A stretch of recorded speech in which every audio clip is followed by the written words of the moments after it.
L'échange que vous allez entendre est un entretien épistémique. Il s'agit d'une conversation asymétrique dans laquelle on s'intéresse à notre interlocuteur en lui posant des questions. Au travers de celle-ci, nous cherchons à comprendre les raisons qui motivent son avis. L'objectif principal de cette forme de conversation est de passer un moment agréable et mutuellement enrichissant. Qui doit être du Klingon, ou je ne sais pas, comment t'appelles-tu, cher ami? Bonjour à toi. Klingon, j'aime bien le Klingon, ouais, c'est pas mal. Ah, je Appelez-moi. connais cette voix. Comment allez-vous? Très bien, et toi, tu vas bien? Ça va, super, merci bien. Passez Bon, un bah, bon dimanche. ouais, bah oui, pour l'instant, on s'est risqué à faire cette forme de live aujourd'hui, un peu différent, où on impose un peu aux gens de se positionner durement. On s'était dit, on va le Ouais, tenter, puis en fin de compte, il y a des discussions qui, je trouve, extrêmement intéressantes. En tout cas, moi, à titre personnel, j'apprends plein de choses depuis tout à l'heure. Et pour le coup, je ne ouais. sais pas avec qui tu vas discuter. Je crois que c'est notre Johnny National, le Eh top bien, du top, écoute, rien que pour toi, pendant 15 minutes. eh ben, Quel super, bonheur. super, Je vous laisse tous les deux. super, merci. Salut Vlad, comment ça va? Salut John, comment vas-tu? Bah, ça va très bien, ça fait un moment, ça fait un moment, il me semble qu'on avait déjà discuté ensemble, Ouais, ouais, donc c'est cool de te revoir. bah, merci de Euh, m'accueillir. et donc du coup, il y a quelque chose il y a quelque chose qui t'a stimulé dans notre sujet. Tu as une idée par rapport à notre problème un peu bizarre, un peu particulier aujourd'hui? Alors, c'est une expérience de pensée, si j'ai bien compris, c'est ça, hein? C'est ça, c'est ça. Ok. Bah, justement, L'idée, c'est... est-ce que tu Ouais, veux que je te la rappelle ou est-ce que ouais, c'est je veux bien... Ouais, je veux en bien que... gros, en gros, l'idée, elle est simple. C'est que elle est, tu, on te dit voilà, bah maintenant tu es le Premier ministre Mhm. et la situation des comptes est telle que on a déjà mis en place tout ce qu'on pouvait pour aller chercher de l'argent à droite à gauche. Ouais. On a mis en place toutes les solutions qui n'étaient pas catastrophiques Mhm. euh, et ça suffit pas. Donc, il faut couper quelque part. Dans quoi D'accord. on coupe? Ok. Mais alors, est-ce qu'on a les budgets de chaque partie, en fait, ou est-ce que je dois les inventer, ou alors enfin, je sais pas. En fait, peu importe. Disons que l'idée c'est pas forcément. Disons on va supposer peut-être pour simplifier les choses que tous les budgets sont équivalents. D'accord. Alors on s'éloigne de la réalité, mais l'idée c'est surtout de se dire ok, euh, dans quoi je devrais couper et pourquoi. Et on va dire que tous les budgets sont à peu près équivalents. D'accord. Euh, et donc il faut qu'on choisisse et donc qu'on trouve. Et notre but en fait, c'est d'essayer de savoir bah, lequel tu choisirais. Et Ouais. pourquoi? Pour essayer de comprendre bah, qu'est-ce qui fait qu'on choisirait un tel ou un tel. Donc c'est un dilemme, hein, c'est compliqué parce que on imagine bien que il y a pas de solution idéale, mais c'est Mhm. un petit peu le but du jeu de cette expérience de pensée. Ouais, justement, je trouve ça intéressant, et du coup, ça simplifie les choses, le fait d'avoir fixé comme limite le fait que tous les budgets seraient égaux, comme ça simplifie mon approche. Eh ben, je démarrais par dire, en fait, que dans tout ce qui pourrait être présenté là, je supprimerais l'armée, moi. Tu vois, le reste, pour moi, D'accord. est essentiel. Pour l'armée, Ok. c'est différent. Ouais. Très intéressant. Donc, du coup, pour toi, tu supprimerais l'armée parce que tous les autres sont essentiels. Ouais. Qu'est-ce qui pourquoi l'armée? Pourquoi l'armée? Bah, parce que on a des alliés qui, eux, peut-être, on part toujours sur une expérience de pensée. Je pense Ouais. qu'on pourrait faire confiance le temps de retrouver un équilibre budgétaire, une confiance aveugle à nos alliés historiques, et puis l'armée, de toute Ah. façon, voilà, c'est pas quelque chose qui, enfin bon, si ce n'est enfin, peut-être dans des temps où on serait pas, voilà, dans l'équation il n'y a pas de noter de d'avoir voilà, une obligation de se défendre. Donc oui, moi je supprimerais l'armée, c'est pour moi, et pourtant je suis un ancien militaire, donc c'est un peu bizarre Ah. de le dire comme ça, mais Bah, euh, c'est d'autant plus intéressant. ben oui, C'est d'autant plus intéressant. c'est ça.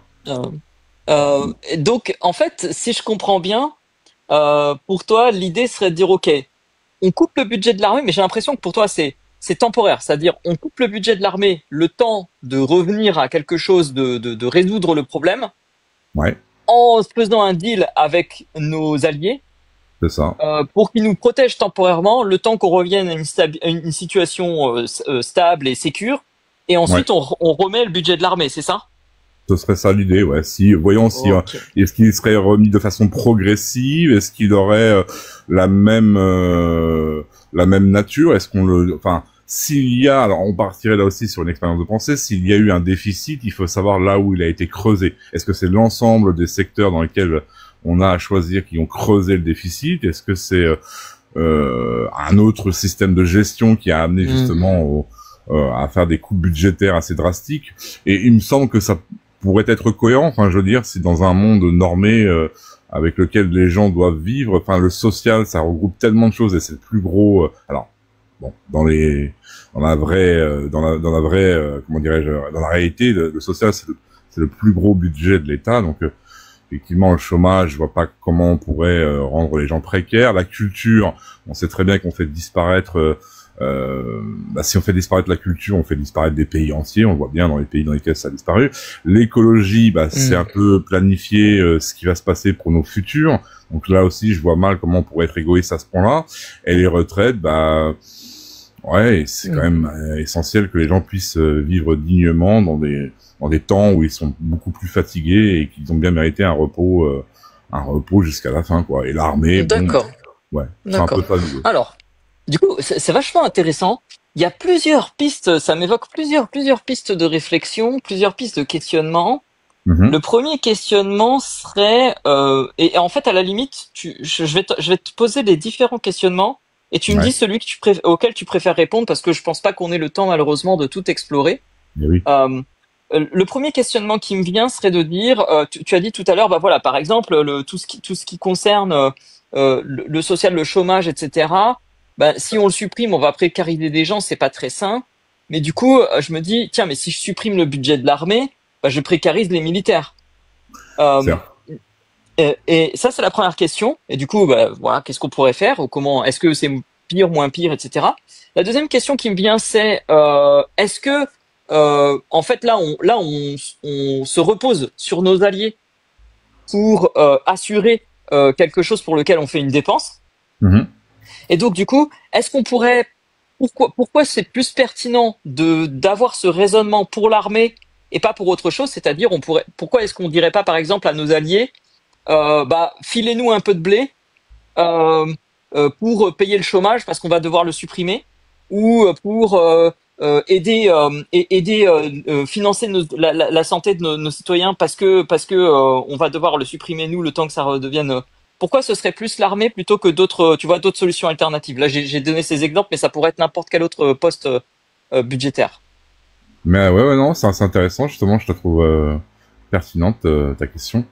Bah, pourquoi l'armée? Parce que les autres secteurs, ça ferait que creuser la dette encore plus.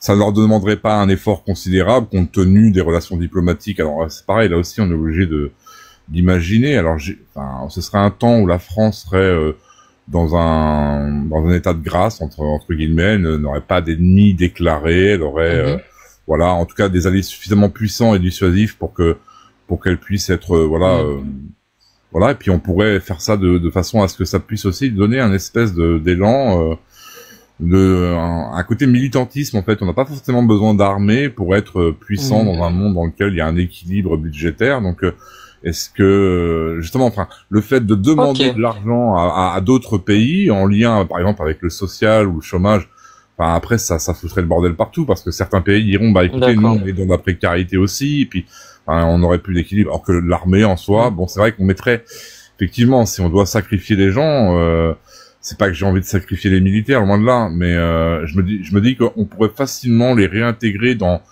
voilà, puisqu'on est à l'heure de l'équilibre, on pourrait les réintégrer dans d'autres fonctions, voilà, au sein de l'État, le temps que tout ça puisse être normé, quoi. Ok, mais donc, alors, intéressant. Ça m'amène à réaliser qu'en fait, il y a une question que je t'ai pas posée et que j'aurais dû te poser parce que du coup, je l'ai envisagé comme une solution alors que j'aurais dû vérifier auprès de toi si c'était ça, si c'était ce que tu entendais par cette solution. Si je comprends bien, en fait, maintenant, au vu de ce que tu viens de me dire, pour toi, si on coupe le budget de l'armée, c'est-à-dire qu'on met tout l'appareil militaire en pause, complet. Ouais. Alors que on aurait pu aussi dire, bah voilà, on coupe le budget de l'armée, mais on demande à nos alliés de payer parce que on a le dispositif et simplement, bah, ils payent pour qu'il soit utilisé et qu'il soit maintenu. Là, on coupe le budget de l'armée. Dans ta solution, c'est on coupe le budget de l'armée. Du coup, tout est en pause.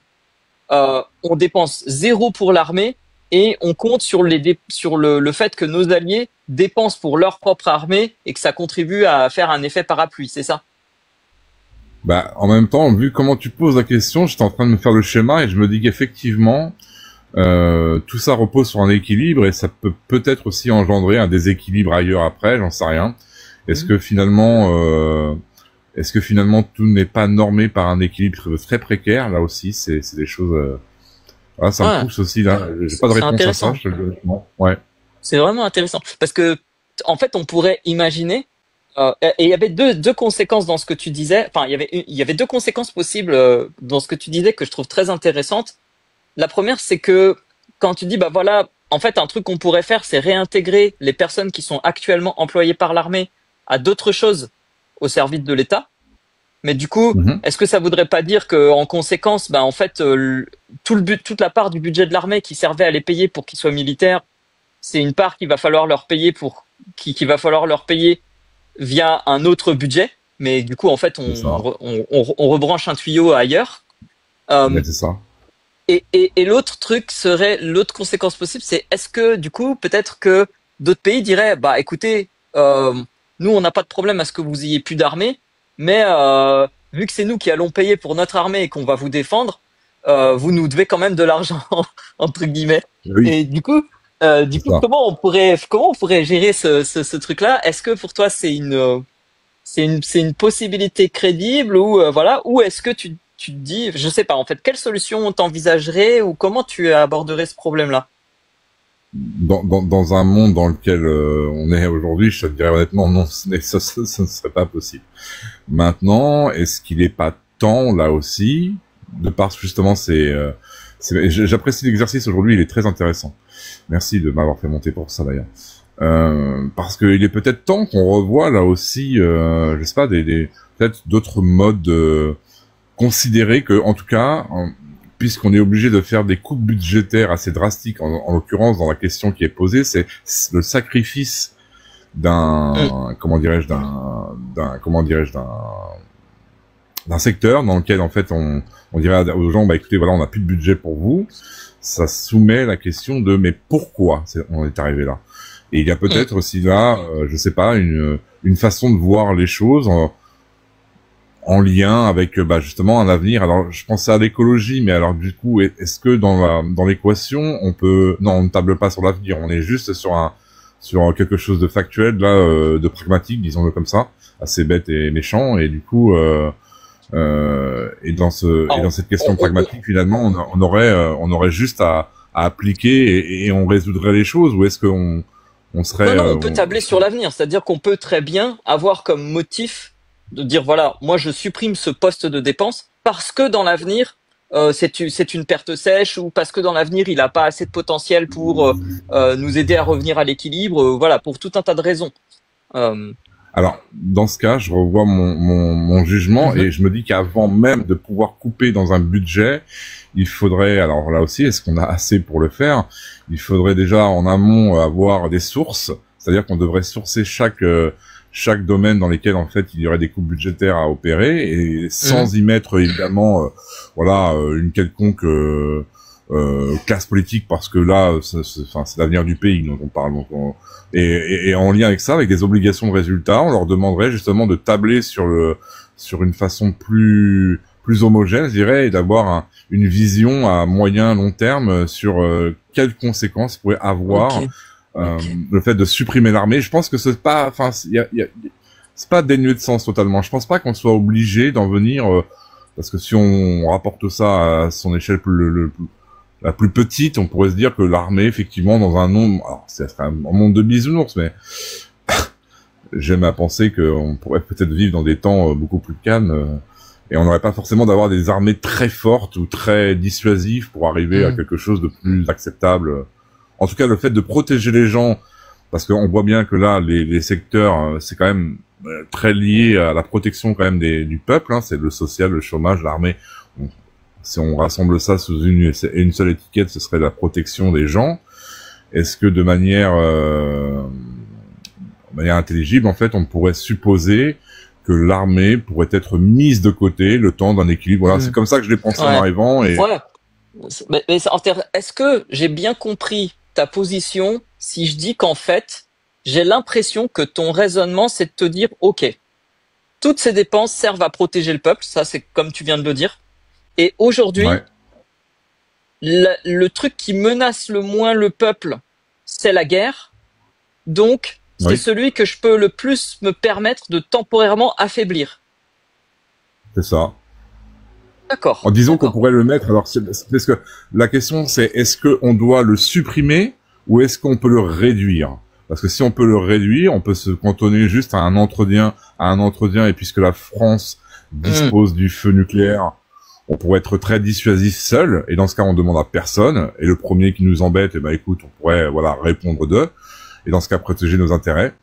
Donc on pourrait aussi le baisser drastiquement. D'ailleurs, c'est souvent comme ça qu'on fait. Hein. On ne supprime jamais de budget de façon, enfin, il y a des éléments, il y a des élémentaires là-dedans. Donc si on le baisse à 10%, de son coût de fonctionnement et que par sacrifice on dit aux gens, écoutez, désolé, mais aujourd'hui, et on l'a fait dans des tas de secteurs, on l'a déjà fait. Ça, c'est pas.